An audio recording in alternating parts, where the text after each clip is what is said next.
This is a two-dimensional photo, but if you were to click on this button, you can now rotate this on a 3D space. What in the world is happening? However you like. That's crazy. Similarly, on this new background, there is no way the perspective of this car matches. But if you were to click on that button again, you can now move and adjust the car however you like. After you're done with your positioning, just apply it, and you can even add an additional magic. And it's even matched now. How is all of this happening? After Adobe showcased this feature in their sneak peek last year at the Adobe Max conference, this feature has finally made it to a version of Photoshop. In this video, we'll not only learn how to access it and use it, but also learn when it works, when it doesn't. What about faces? What about complex objects? Can we use it for compositing? Can we use it for product shots? And most importantly, what about credits? And so much more. So without any further ado, let's get started. Before you rush to try it, know that this feature right now is only available in the beta version of Photoshop. And keep in mind, the beta version is different from the regular version of Photoshop. You can easily install Photoshop Beta by opening up your Creative Cloud desktop app, go to Apps, Beta at the top, and from here, you'll find Photoshop Beta. Just click on the Install button and you're good to go. This feature is available in version 27.5. So make sure you're in that version. Now, how do we apply this feature? Here's a blank canvas and I have opened Photoshop Beta. You need to make sure that you're able to see the contextual taskbar. If not, right-click outside the canvas and click on Show Contextual Taskbar. Then drop in any image. To make it simpler, I'm just going to go to File, Place Free Adobe Stock Images. That's, by the way, a great asset. I'm going to search for elephant and let's go with this photo. Click on Add. Obviously, you can adjust it however you like, but for that button to show up, you need to have your transform active. If you were to press Ctrl or Command T, or if that was already active, in the contextual taskbar, you will see Rotate Object. That's one way of doing that. Another way is right-clicking and choosing Rotate Object. Another way is going to Edit and then clicking on Rotate Object. 3 ways of doing the same thing. Let's click right there. It automatically makes a cutout of the object and gives you a rotatable version. Keep in mind, this is only a low resolution preview. How good is it? Of course, you can also adjust the perspective. If you click and drag on this, it's like you captured it with a wide angle lens. This is like a telephoto lens. You can adjust it however you like and then rotate it however you like, even top to bottom as well. And once you're happy with the position, don't worry about the resolution right now. Just click on Done. Now have a look at something interesting. It gives you back the full resolution, taking the exact texture from the original photo, and it will generate in areas that it just cannot see. Let's say you rotated it. There are certain areas that were not in the original photo. Those areas would be generated, and if you zoom in, maybe you can tell. But other areas, all of the details, the texture, everything will be taken from the original one. Now, after you've applied it, notice that this layer shows a new icon. That is a new type of layer called the Rotate Object layer.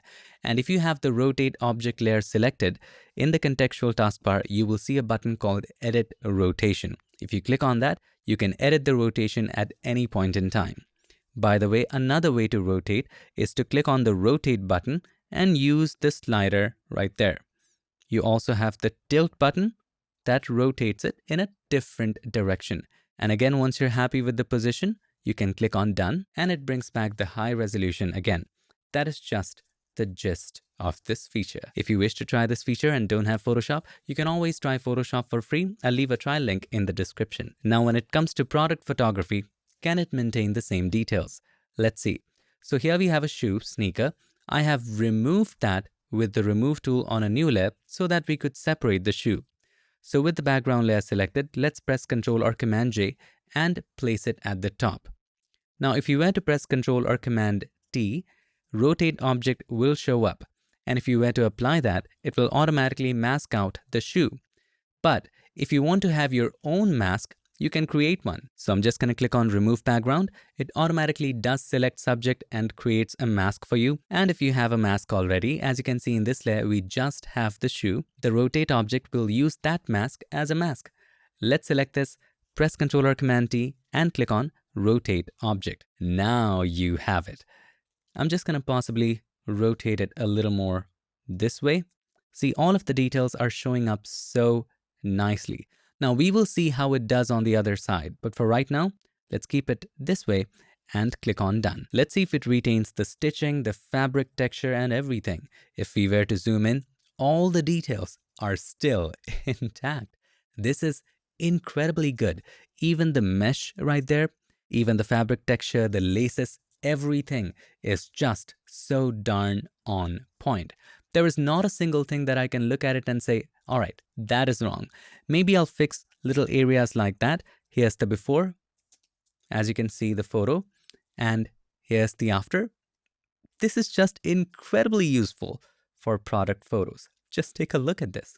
Insane. One of the most difficult things to edit for any technology are the faces. It usually messes it up. If you were to rotate a face, will it still look like the same person? And the best way to check is using your own photo, because nobody judges yourself better than you. I've already masked in the subject and added a black background. Now I do recommend making a copy of the subject so you have the original by pressing Ctrl or Command J. And let's work on this one. You can also click on this button in the contextual taskbar to open up Transform, and then click on Rotate Object. Now you also have your original subject and something to compare to. I'm just going to turn this off, and now you can rotate it however you want. Now there's no way AI can know how you exactly look like from the side, so it's going to make a guess. So we are just going to rotate to see if I still look like me.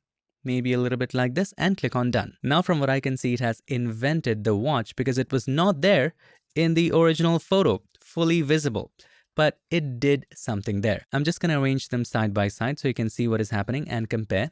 So you tell me, does the person on the right look like me? It has maintained original details in a lot of places. If you have a look at the teeth, they are the same. Nose, very similar. But there are areas that it just could not see, like the side of the hair. And that's where it can mess up slightly or generate its own detail. Similarly, the way I do my beard is a bit sharper, but AI doesn't know that. It kind of merges that, and there is no way for AI to see that section of the photo. Also, you would notice that there was no watch visible in the original photo, so it kind of invented that for that particular angle. So from what I can understand, if you rotate it a little bit, where you can still see the original details, it works fine. But if you were to rotate it too much, where you have to see additional details, that's where it can slightly mess up. Now let's switch gears to compositing, and this is where masking and other features of Photoshop become extremely important. So here we have a dancer and a brand new background. First of all, we need to make the perfect mask. The latest Select Subject does an incredible job.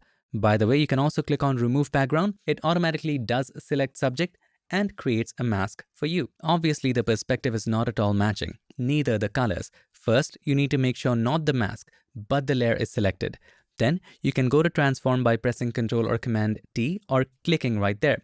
And then click on Rotate Object. Now that we have a 3D version of our subject, let's first make her smaller. Now you can rotate the subject however you want, but what I really wanted to see if it maintains those details. So a little more rotation like this. And of course, by using this control, you can adjust the perspective. So we're going to keep it this much and hit enter or return, or simply click on done. Now the great thing is it still maintains the details of her jewelry, her face. Let's match the colors, and we can do that by clicking on harmonize in the contextual taskbar. It automatically also creates the shadow for you, matching the subject with that of the background. Look at the sunlight in the background and the shadow. It has created it exactly that way. Now here's the real stress test with things that are incredibly complicated. We have a bicycle, we have the spokes, the gear, the knobs, the everything. Let's see if rotate object can handle it or loses the balance. Now I do agree this is low resolution, but this is a cycle I would not get on. And no matter how much you adjust the perspective, just look at the wheels. That's crazy wheels. I tried a lot to rotate it in various different directions, but it just didn't fix the wheel. But what if we apply? Maybe the higher resolution will fix it, but it doesn't. Wheels, cogs, and everything is messed up. There are random details here. This just breaks off for whatever reason. What is that? And even the gear and the cogs and the mechanics, what is this? Now, one of the things we always wonder with tools like this is what if we completely turn back the object into areas that it just couldn't see? So here I was making this composite. I'm just going to click on Edit Rotation because I had already rotated it, and then we will entirely rotate it to her back. So far, this looks good and maybe this will work. But once you click on done, look at what it does to the hair. What is that hair? Is that party decoration? It just creates the most random stuff. Look at this. Now coming to the most important part of this video, and that is how much credits does it consume. Keep in mind, it is an AI feature. It needs internet to run, so definitely we cannot hope for Adobe to make it free. Let's see how much credits it consumes. So I'm going to click on the home button first. Click on my account icon right there. This tells me how many credits I have at the moment. 5200. Now let's get back to Photoshop by clicking on this button and again transform rotate object. And let's make a very simple adjustment and a simple rotation like so. Now obviously it did a pretty amazing job, but how much credits did it consume? Let's go to home again and click on my profile. Earlier, remember, it was 5200. Right now it is 5180, which means 20 credits every time you click on rotate object. But after you have rotated it, if you edit the rotation again, does it consume credits? Let's say I do it this way. Click on done. Keep in mind, it's upscaling again. Still a pretty amazing result. Let's go back to home, and in the profile, the good news is it's still 5180. So at least thankfully it just consumes credits once every time you click on rotate object, and for every edit in that rotation, it doesn't consume anything. Let's talk about the pros and cons. This technology does an incredible job when it comes to maintaining the original texture. As we saw in the elephant example, here is the original photo. If you have a look at the mark, it's still there in the rotated version. And even if you were to zoom in, all the texture stays mostly intact. But when you do rotate something, it reveals certain areas that were not visible in the original photo. And in those areas, it can slightly mess up. For example, these areas were brought in from the original image. But this area, you can clearly see a pattern here. You can clearly see that these areas were generated. And in those areas, it can mess up. We saw the exact same issue in this example where we turned the subject. The details here are just from another planet. Secondly, it struggles with geometrical and symmetrical shapes and structures. Like you saw in the cycle example, here's the original. Once we tried to rotate it, what the heck did happen to the wheels? Also, the cogs and pedals, it just went haywire. The next thing is it does consume 20 credits, but it only does that once when you click on rotate object. For every other edit to the rotation, thankfully, it does not consume credits again, even if it upscales several times. Another issue I saw time and again is that it always created that white halo around the edge. If you have a look at the original, there is none of that. But if you have a look at the rotated one, there is that white halo all throughout. Thankfully, there's an easy way to fix that. You hold the Control or Command, click on the thumbnail of this layer, it creates a selection. And now simply click on the mask button. With the mask selected, go to Filter, Other, Minimum. Set the preserve to roundness, and this allows you to push the mask inside. Obviously, this is too much. Slowly and gradually do it, and this should do the job. But again, at the same time, it also adds lots of halos around hair or fur. If you have a look at the original, there is none. But the rotated one, you just have to work through it. The next thing is it does not work with editable text or shapes. If you press Ctrl or Command T here, you would see that rotate object is grayed out. Of course, you can right click on the text layer, rasterize type, and then it will work. Go to transform rotate object, and now it shouldn't have an issue. By the way, this is pretty good. And of course, this is an AI feature. It would need internet all the time. I wish Adobe created an offline version of this, but if it did, it wouldn't be able to charge credits, right? And finally, I wish the previews were not low res, and every time we applied it, it wouldn't have to upscale every single detail all over again. So those were just a few of my ideas and thoughts, and overall, this is an incredible addition. Let's talk about in the comments what you like about it, what can improve, and what your overall thoughts are. Thank you so much for watching this video. I hope you enjoyed it, and if you did, make sure to give us a like, and also don't forget to subscribe, and not just subscribe. Ring the bell so that you, my friend, don't miss any other feature tips, tricks, or tutorials. I'll see you in my next one. Till then, stay tuned and make sure that you keep creating.